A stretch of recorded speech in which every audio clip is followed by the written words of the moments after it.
Hello, everybody. Welcome back to another episode of Elephant in the Room. Hi, Taranjeet. Hello, Moyan. Good evening to you. Good evening, all. It's a fantastic day to be here. I can't believe it. It's our fourth week. It's episode 20. Episode 20, 20. Wow. So wow. Thanks to all the people who have supported us in the last 20 episodes, or the 19th episode. This is number 20, and we are so excited to be coming to you again live this evening to bring you a very exciting topic. And we also have a very interesting guest. So maybe Taranjeet, can you introduce our guest? Absolutely. So if you remember, guys, the last several days, well, actually this week has been very much focused on the regional implications of the COVID on universities, on businesses as a whole, and this last week has been focused on a regional slant, starting out in Egypt, thereafter in India. Egypt was Dr. Tariq. India was with Vertica. Then we went off to Indonesia, which was with Rifki yesterday. And today, we're going off to Australia. Our guest today is Ratanjit Singh. He has over 15 years worth of experience in banking within the Australian market. Tremendous experiences in M&As, risk analysis, as well as supporting the SMEs in their growth agenda. Having commenced his career in one of the larger banking groups in Australia, Ratanjit is today the director in Ausback Finance and does significantly advisory work with the variety of clients that he has.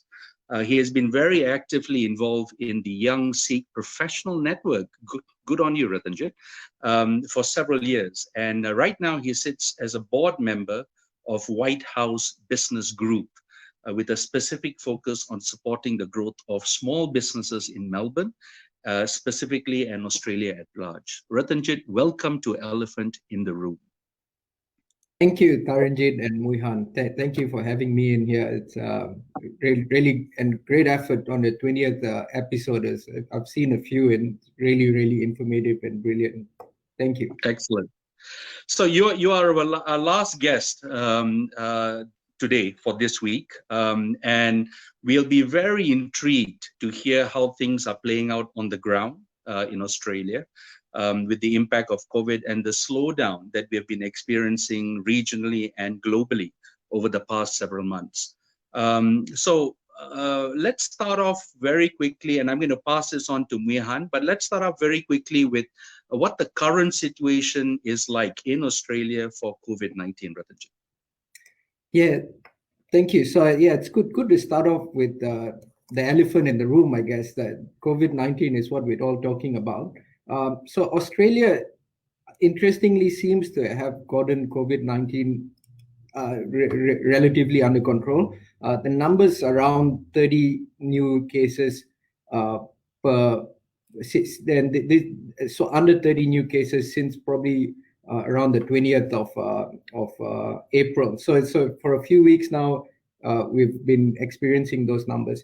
And I think Australia has a big advantage as compared to other countries like Malaysia or Singapore in controlling the COVID-19, mainly because few reasons to that. Our population density is very low over here. Plus, we don't rely on foreign laborers and stuff.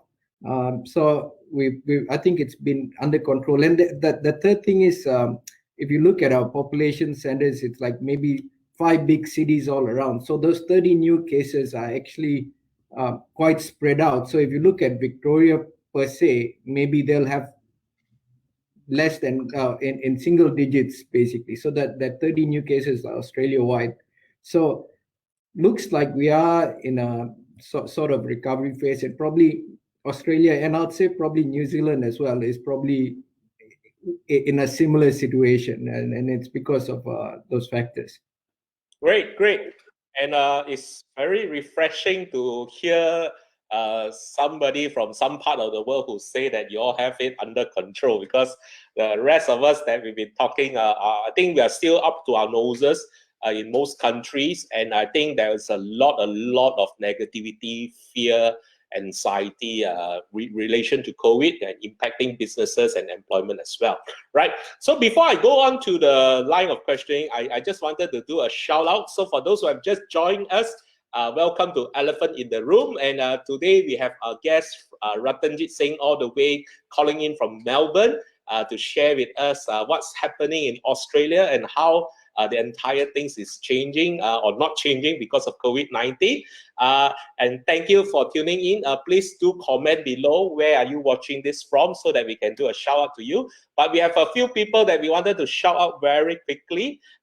First and foremost, we have Taranjeet Singh all the way from Tropicana Golf and Country Resort. Then we also have Mohinveer Singh. All right. Hi, Mohin here. Then we have Cole Mahinda all the way from Ipoh. Hi, Cole. Right. My good friend Ben. Ben, come. All right. Welcome to see you again. Thanks for your support. Next, we have Surjit Bhagawan from Perth, all the way from Perth as well. All right. Hi. And then our famous Dr. Michael Hing from Singapore. Thank you for coming in as well. We have Nina Cole here, right? We have Ravina, hi. Oh, from all the way from Melbourne as well. Thanks for tuning in. All right, cool. We have another one from Melbourne. I think it's Nishan Basar. All right. Wow, so you brought your entire Melbourne. Everybody from Melbourne is here to the show. Thank you so much. Okay. So a shout out to Bethel, and as well as Achal Dayan. Hopefully I say your name correctly. Okay, and also Andrew. So thank you once again to all these people for tuning in. Let's get to the real business. So how are businesses in Australia, particularly in Melbourne, coping with the situation over the last 2 weeks and in moving forward? Maybe you can give us some idea what is happening and what is not happening. Yeah. So the interesting thing about businesses here, and I'll say probably it's reflective of businesses overseas as well, is the way I look at it is a lot of businesses here, as soon as COVID-19 came along and the restrictions placed, a lot of businesses went to their business continuity plans. Basically, they started thinking of other ways to do business. I mean, COVID-19 came along, but you got to remember consumers are still in the house. So a lot of businesses actually try to figure out new ways of reaching to consumers. So, for example, our business, we left our business open. Even though I was working from home, I was still in touch through video conferencing and with my clients. And this is the best time to actually be in touch with the clients and also just show your support to everybody. For example, for the White Horse Business Group, which I'm on the board for, that's predominantly a physical events organization. So they organize a lot of networking events and stuff. And if you ask the employees at that point of time to even do a video conference, we wouldn't have known.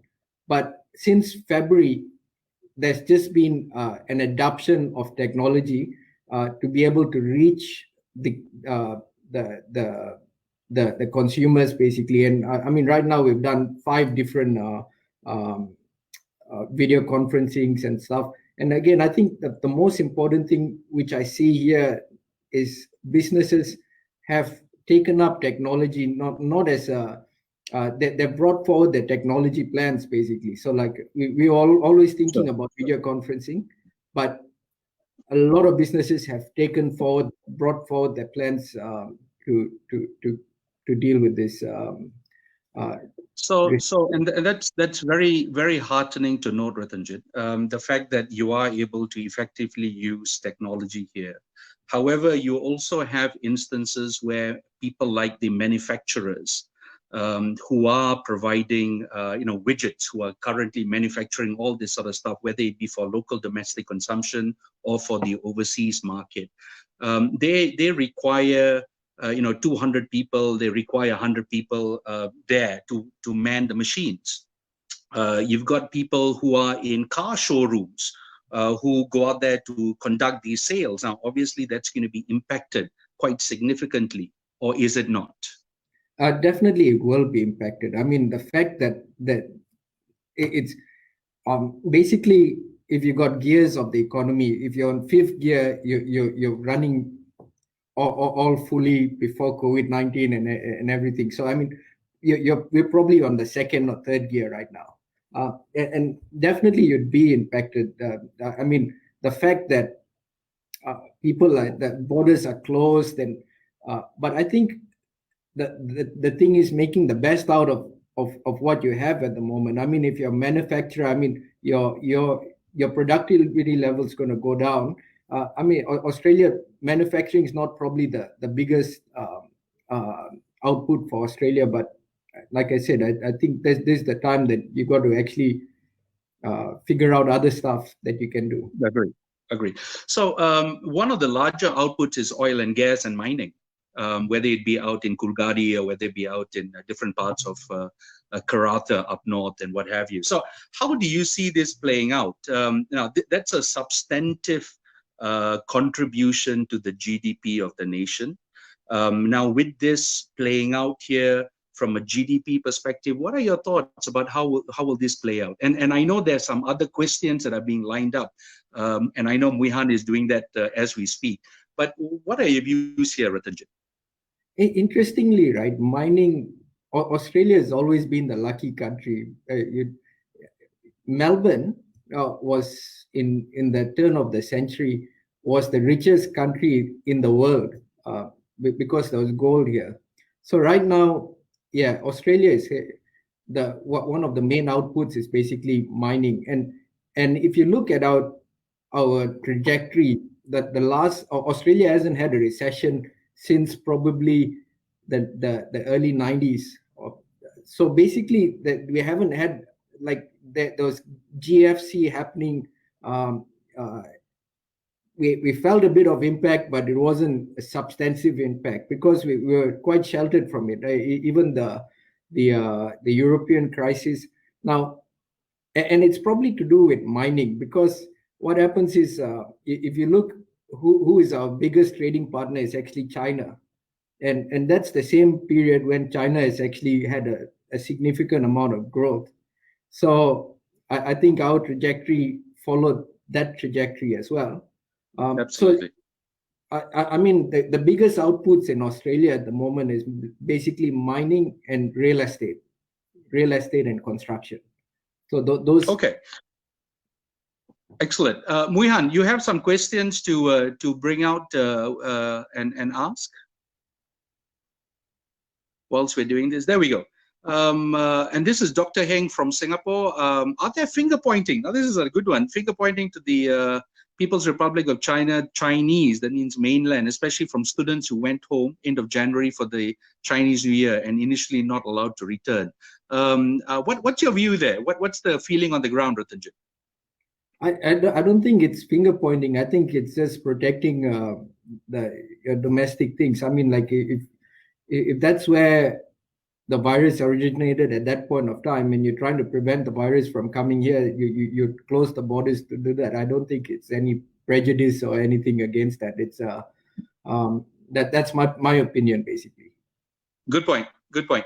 Now, talking about that, we also have issues around, and you mentioned this in one of our earlier discussions, the bushfires, and it's a double whammy to some extent.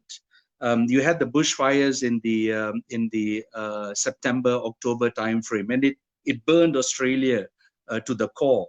And then you've got this playing out. What are your thoughts around how do you see this playing out for the immediate term, Ratanjit? So I think the bushfires, you see, I mean, and this is the thing, it's about bad news, right? We had, since September last year, the bushfires started, and devastated millions of acres of land in Australia. And from that time, I mean, that was a first for me in Australia, that we saw dust storms and we saw pollution in Australia, that basically the rivers were brown. And that was like it was a sad time. And Australians, as people generally, we love the outdoors. We like going outdoors, going camping, going out, and plans had to be postponed. And then as soon as January, February came, this COVID-19 came, and then you got all these restrictions again, and borders started closing up again. You can't go out. So I think that's probably not from a business point of view, but from an Australian's point of view, there's a lot of they're just waiting for this to be over so that we can enjoy the outdoors again, basically. Okay. So with that in mind, maybe I'll just really put into a more deeper perspective in that sense. And I know that Australians really like your lifestyle, especially the outdoors in that sense, as you rightly say. So with that itself, does it not only just impact businesses, but also more of maybe mental well-being, as well as levels of happiness or satisfaction? And how does that translate into productivity or non-productivity, in your opinion, maybe? Yeah, no, it definitely has impacted people's mental health and stuff, and it's probably impacted productivity that way. But and I can see from the lines which are going off to this, there's so many calls to the helplines and stuff. So there are people needing that assistance. The way it's probably impacted productivity is basically again that two types of people. That if you're in that doom and gloom type of environment, and if you feel that this is what's happening and it's there's no way out of this, then of course your productivity is going to be lesser, and you won't be able to you won't be able to function properly, basically. Okay.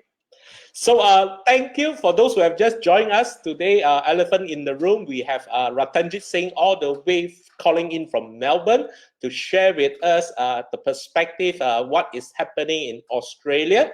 So I will just do a few more shout outs since we got new people who just came on.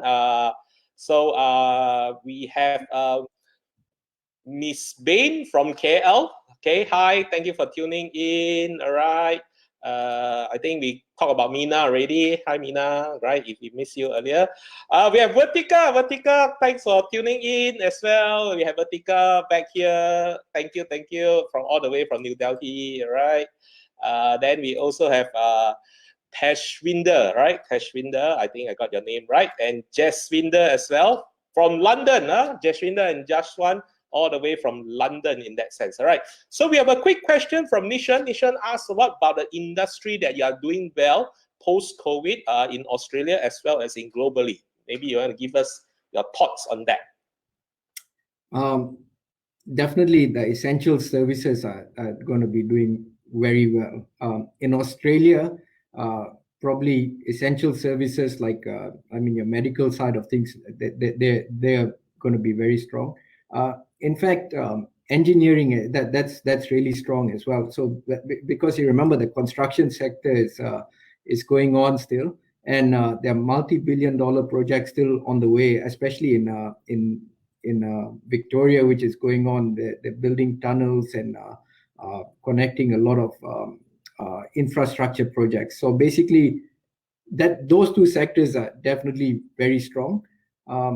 But I think it will come back. I think confidence is going to come back, and slowly other sectors also will come back, basically. Cool.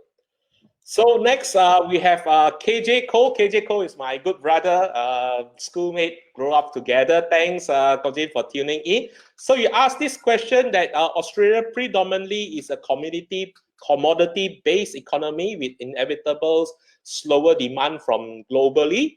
How does then the Reserve Bank do their part to spur growth? Since you're a banker, and I think Koji is also a banker, maybe you want to just share with us your perspective on that. So the Reserve Bank has like the rates right now. It's the cash rates at the all-time low at the moment, and I've never seen it that low before. So they have reduced rates quite low right now. The thing is, the Reserve Bank, I mean, they have an impact on rates, but banks traditionally get their funding from overseas nowadays. So it does rely on the Reserve Bank, but not necessarily, because a lot of funding is securitized and got from overseas. So I mean, the Reserve Bank can impact rates, but not as much as they used to be able to, because it is a global economy now, basically. Absolutely, absolutely. And I think, and we're seeing that here as well, rates have just plummeted. Central Bank of Malaysia is currently doing that right now. And I think it's more, and Vertica raised this, and so did Rifki the other day. They talked about the issue of a liquidity crunch subsequently. There's only so much I can push into the economy. There will be a point in time when this will dry up. And Rifki talked about this in Jakarta. We're currently experiencing it here, Singapore as well. What happens once it starts drying up, Ratanjit, in your mind? And we're going to start shifting now to perhaps the next 6 months, the next 9 months in terms of a prediction. And I'm going to put you on the spot. I do apologize upfront, but let's pull out that crystal ball of yours, Ratanjit, and let's see where do you see this playing out? Money will stop. You know, there will be a point where there will not be enough to go around. What will happen then? 6 months down the road, you know, the markets around the world go by its confidence in the market, right? So everything is, your economic markets is all to do with confidence. And the more confident you are, the more liquidity will come in, the more people will invest, the more money will come around.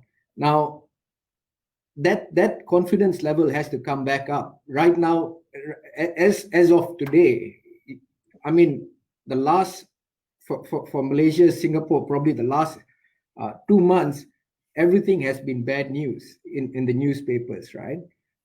And that's why your confidence levels are really low, and that's why you're saying there's no liquidity in the market. As soon as you look at oil prices, that it's gone negative, oil prices. Nobody has ever seen that happening. But again, yep. I mean, as soon as confidence comes back into the market, markets start picking up. And we've gone through this before. I mean, we had the GFC in 2008. And at that point of time, America said that we all thought that that's the end game for America. We had Bear Stearns fall over overnight, banks falling over, and house prices plummeting over there. And everybody thought that's the end game over there. But yep.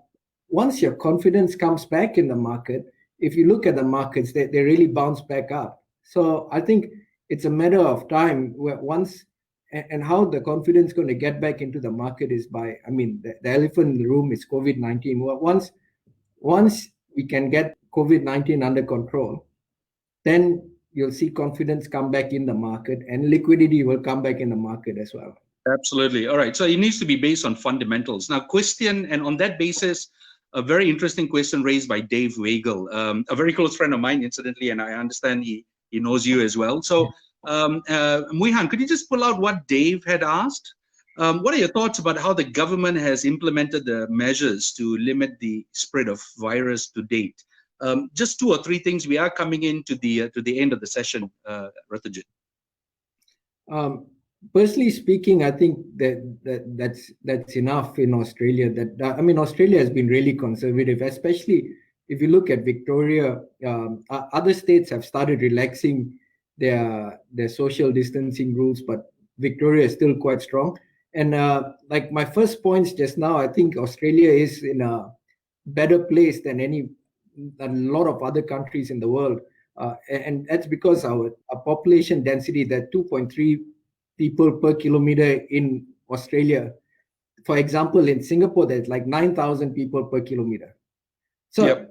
That's the population density is so much less. We were social distancing even before COVID-19 came along. Agreed. Nice one. Nice one.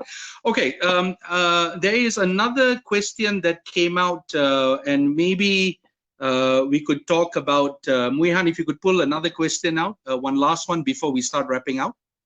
And it's interesting to see the KJ Co talking about hearing the services industries, cafes and restaurants in Melbourne suffering big time. And this is a very pertinent question to you as well, since you are advising in this space, Ratanjit. How will this effect have a spillover?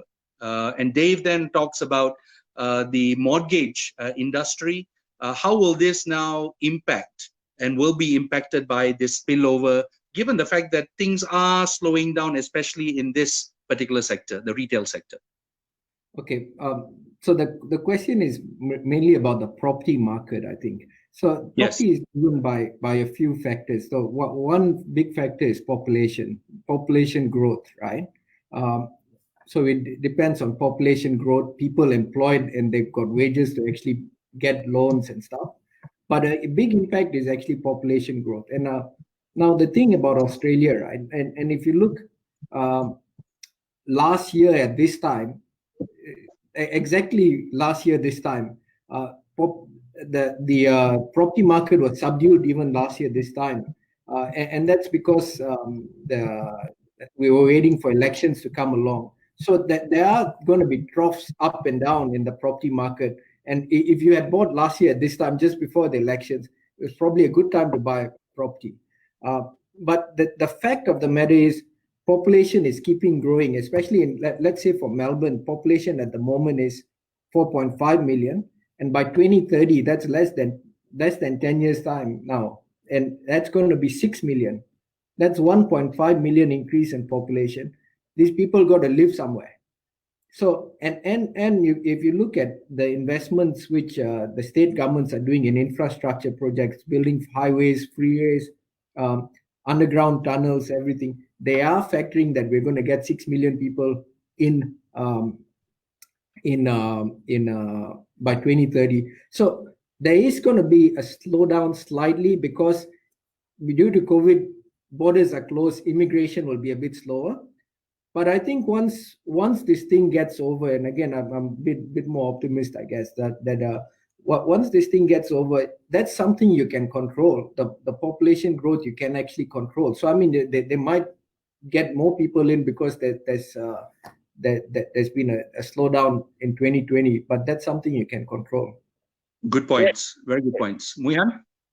So we have come to the end of the show, and very, very delightful, Ratanjit. Thank you for joining us this evening. And we had a wonderful, wonderful discussion and also sharing your views. And very good to hear that things are looking very good in Australia, and it's very positive rather than the gloom that we keep hearing.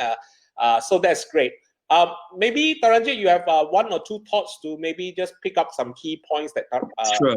Well, first of all, I think there's definitely a very clear theme arising from this discussion with Ratanjit that it's not as bad as how it seems. And in a way, I tend to agree. You have a self-isolated fortress of an island continent. They are able to close their doors, which they have. They're able to maintain absolute tracking and monitoring of who comes in and who goes out. My concern that I have is it just takes one person, it takes two persons, and we've seen it here. We've seen it in Singapore, how fast it spread. And you've got clusters coming out. So that's my only concern. I just hope that it's not the calm before the storm, and I genuinely hope that. But hearing what Ratanjit has stated, I think they've got it under control, which is good. The other thing that also comes across is like what we hear with Dr. Tariq, what we've heard with Rifki, and with Vertica, opportunities are abound. I think this whole notion about everything is dead and gone and buried, it's not certainly there. There are opportunities quite clearly. The question is, what type of opportunities are we looking at? And where are we going to put the biggest bang for the buck that we have? The last one is actually also around effectiveness of business. Rightly pointed out, BCP planning has come into play. BCM has started. We got people like Zorab and all that. These guys are really going on down that implementation path. But I think this is something which is not normal. I don't think anybody had planned for this. To think that the world had shut down, or businesses had shut down because of health considerations is not something which I think any of us would have even thought or expected. So this will be very interesting to see how this plays out. One last one, Muihan, before we close, a great shout out to Vertica, a great shout out from those folks from Perth, as well as from those folks from KL, and I won't go through the list. Thank you very much for joining us. It's been an absolute delight, Ratanjit. On my side, thank you for coming on board. Thank you. Thank you. Thank you for having me. So one concluding note, just a little bit of publicity. So next week we are having a slightly different focus because usually on Elephant in the Room, we will get experts or we'll get guests in to share with us. But next week we are thinking that we want to do it very, very different, especially on Wednesday. We want to invite 2 fresh graduates to actually join us on Elephant in the Room. And we want to invite our distinguished audience who are all very sound and learned, experienced professional managers, business owners, to actually come and give advice to them, because I think our fresh graduates are really in need of help, and nothing beats it from getting them. So if you know of any fresh graduates, please do get them to visit this page. We are trying to screen and shortlist 2 people to bring on the show. The criteria is they must be a fresh graduate graduating in 2020. All right. So with that, thank you very much to all our Muslim friends. Selamat berbuka puasa. The rest of you, stay safe. Have a great weekend. And see you back next Monday, 6 p.m. Bye-bye. Bye-bye. Thank you.